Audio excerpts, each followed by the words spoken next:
There's enough room in there. He thought ahead.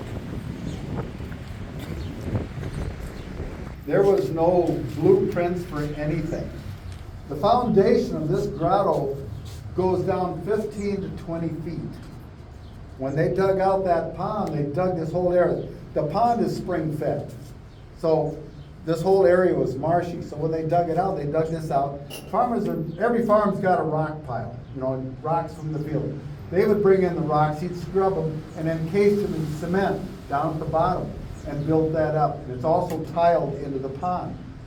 Now, because it's spring fed, there's an overflow which goes to the Des Moines River west of town. Now, here in this grotto is the grotto of the Ten Commandments. So the young man asked Jesus, what should I do? What do I have to do to enter heaven? And Jesus says, keep the commandments. And there's Moses who received the Ten Commandments. He put a question mark. And he wrote in there, good master. What's it say? That's kind of hard to read. What, master, what shall I do that I shall have everlasting life? And if you look at this thing, this is a question mark, but it's in, you gotta remember, Father Doberstein came from Germany in 1890 or 1872. 1892. And now when he built this, you look at the circles. Those are called rosettes. Roses, flower petals go from the inside and they go circle all the way around and out. That's how he built those rosettes.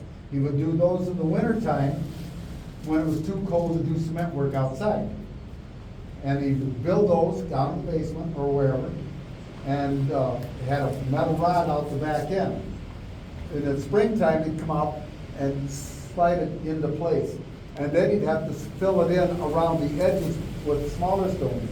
You notice there's never any concrete showing around any of this. One of the things he did, he put an indentation up above, about that deep, about that big around, to hold water. So when it rains, he put a mixture of calcium and magnesium up there, and it would drip through. And it's starting a stalagmite on the bottom. Now, stalactites hang tight to the ceiling. That's how you remember to separate them.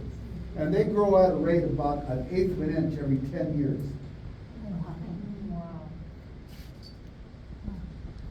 So, those you can tell the ones that he brought here and the ones that started here. Now, as you go through the ground, you're going to see little white ones. Those are naturally forming stalactites from the grotto and over the years. Now, as we go outside, I want you to look up toward the cross, and you're going to see a big polished red rock up there. That is petrified wood from the petrified forest of Arizona. And you had to get special permission from the government to get those rocks. So, Carlsbad wasn't a state park, a national park yet, but when he got those, petrified forest was. So we had to get an act of Congress almost to get some rocks.